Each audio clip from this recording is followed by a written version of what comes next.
focus. We're going to begin as we always like to do here on the show, stories from the very top of our feed. And today, a special focus on the world of sports. So here we go. History has been made, in fact, in college sports. Get this, over the weekend, Julianne Sitch became the first woman ever to lead a men's soccer team to an NCAA national championship. Yes, indeed. And she led the University of Chicago past Williams College 2-0 in the Division III game. Chicago wins its first national championship in men's soccer. They have finally done what has been so hard to accomplish in 5 seasons. They win the national title, and history has been made. Love that. See, it's not about man or woman. No. It's about a good coach who knows the game, who motivates the players, who cares, and who gets them to that level. That's Beautiful. right. It's so impressive. Congratulations to Coach Sitch. And you know, Yes. she's only one of 2 women in the United States coaching a men's soccer team in NCAA D3. Wow. Only 2. And now has a national title to show for that. See, look at that. Look at that. So add that stat. That's to the right. resume, right? There we go. Well done, Coach. Well, from college sports to the World Cup, while things are heating up in Qatar, another contest, though, is giving spectators a very different kind of event aimed at bringing cultural awareness to visitors there. Here we go. The Camels of Qatar competed in a one-of-a-kind pageant, yet we said pageant, where beauty and grace took home the very tip-top prize. And Azal was declared this year's top camel, edging out 14 other competitors. I gotta say, I would love to know the categories here. Right. Was there a swimsuit competition, a talent portion? Like, best humps? Please let there be a talent portion. Please. No, you didn't say Yeah, best humps. You're so How do we funny. judge into this thing? You're hilarious, Rob Nelson. Oh my gosh. A camel beauty pageant. I think I've heard it all. Yeah, that's different. But at think least so, folks. It's like, okay, while you're, in Qatar, give you a little bit of our little flavor. It's, what, hey. Why not? Yes. You know what? Why not? I Little- mean, the yeah. Camels are being treated well. So, they're getting, are. the ribbons. You saw, the gold ribbon with the first prize on the one that won, and you Gotta get to love parade it. around with their big heads held high. Look, there's a lot of political subtext to this year's World Cup, so a little levity is a beautiful thing, too. We So need it. that's good stuff. Absolutely. You gotta laugh. Well, keeping with our competitive novelties theme here on this Monday show, people are taking to the streets in a very festive tradition, sure to make heads turn. Nearly 1,000 people in Germany took part in the annual Santa Christmas run. This happened over the weekend. They were dressed, of course, like the iconic Santa Claus that we know and love. Look at those runners go. That looks fun, Rob. What do you think? One, impressive to run, because that's not like a Santa costume is not light. And Sure. 2, the weather looked kind of So a nice warm run. Yeah, right. They were Nice well cozy insulated. Santa suit to get your run on. That's hilarious. And what they had at the finish line? What would you What think did they they had? Cookies, milk and cookies. I would assume milk Did and they? cookie. No, I'm joking. I hope. I hope. I hope they kept the theme going Right. that far. There are protein cookies out there. Maybe they gave them, little protein after See. the run or something. Yeah.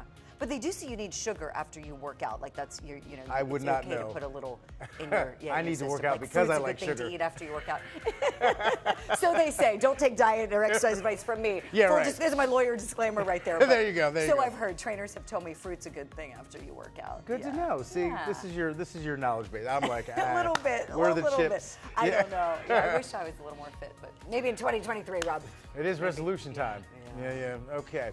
All right, y'all. Get your popcorn ready because this is one of our favorite segments of the show here. A few quick stories you can just share with friends and family. We call it stuff that is just, as it says there, fun to know. Yes, then we begin today with one of those things you just don't think about ever needing to be invented. We're talking about the folding chair, folks. On this date in 1854, Aaron Allen of Boston was given a patent for his, quote, improvement of the self-adjusting opera seat. His idea made the seat go up on its own when you stood, obviously to applaud, and the rest is history.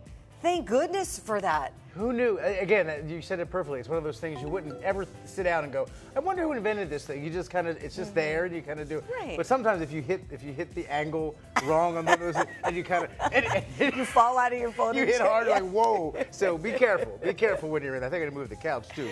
Sorry. Yeah, right. Sorry. We don't need you falling Yeah, off really. the couch today, Rob. Ooh. All right, we're still on the platform. And when you're at the theater or concert, odds are you have an adult beverage or two or more, something you can do thanks to the ratification of the 21st Amendment, which happened 89 years ago today.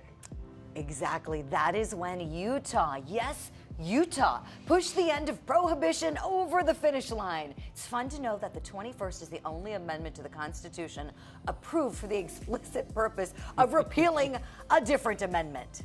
Yeah, prohibition didn't go well. Yeah, no. People worked Americans around it. weren't all about that. Nah, we didn't do too well with No, all that. thanks. And people ended up mixing stuff in their bathtubs and all kinds of speakeasies popped up and all that kind of stuff. So that did not go well here in America. So that's a holiday you celebrate most weekends. Yes, yes. Most nice dinners, yeah. So yeah. Take this one to the water cooler today, folks. It's a good one to talk about. Indeed, prohibition later.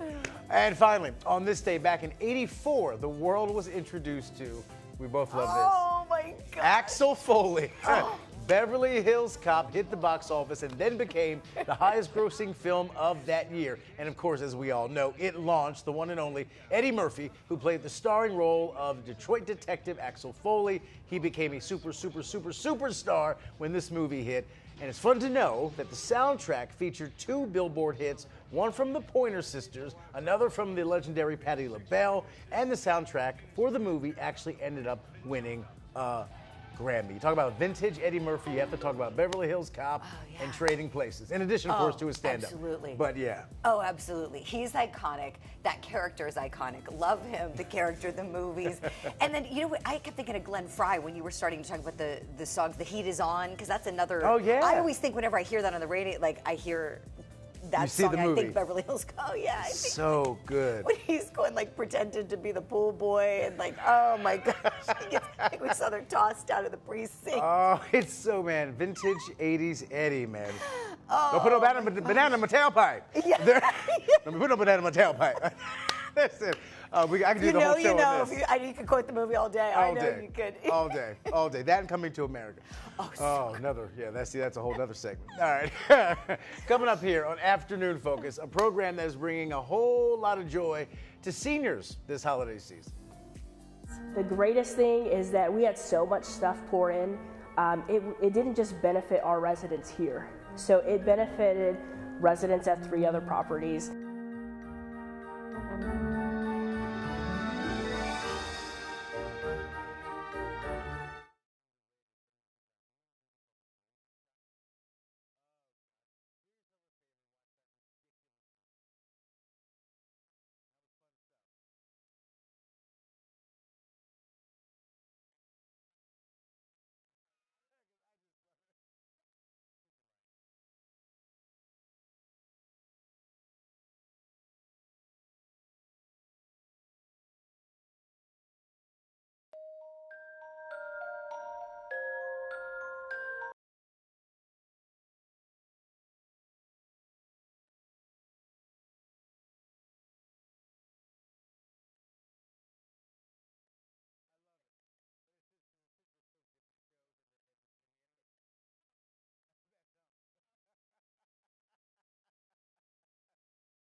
Welcome back to Afternoon Focus. Check out these festive homes in Utah.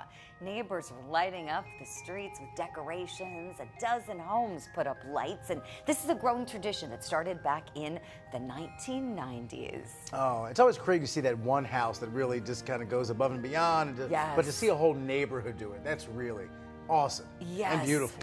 Oh, I want to go and drive through that neighborhood, don't you? Did you ever do that when you were little? Like, Loved it as a parents little kid. take you to drive through the neighborhood. Yeah, and look love at the lights. Yeah, So yeah, fun. Love it. We just put up the tree, so Gaby's Oh, he's loving the Gaby. lights last night. You have a great weekend, I bet. Yeah. He did, yes. And Soaked up all the ornaments he broke. Yeah, because he's 3. All right. As we just saw, the holiday decorations, of course, they're up in so many neighborhoods across the country. And also right now, safe bet, many of you have already started shopping for a long list of gifts. Yes, and it's not just the kiddos who have a Christmas wish, a wish list, excuse me. A senior living facility in Phoenix is making sure that their residents feel the love as well this time of year. Ashley Paredes has the story about the woman behind the Adopt a Senior campaign and how she's making all the difference. So we have this one. He's asking for an electric razor, long sleeve shirts. A Christmas wish list, one for all 153 seniors living here. I asked for a nightgown. A nice warm coat to keep me warm, because it's cold outside. It's part of the Adopt a Senior campaign, created by Executive Director Jessica Newborn, handpicking items on Amazon, hoping someone will gift them to a senior for Christmas. We noticed that during the holidays there's a decline, in their emotional and mental status. With Christmas being Jessica's favorite holiday, she knew this campaign was a perfect way to spread the holiday cheer among old and new residents. Our residents who have been through Christmas with us the last couple of years are so excited. They tell them, just wait till Christmas, you get presents. And so they are all looking forward to getting something, because a lot of them have been homeless, don't have anything, haven't had family. ABC 15 covering this story last year, and after it aired, this happened. An overwhelming amount of donations poured in, thanks to our viewers. Last year's Christmas was phenomenal.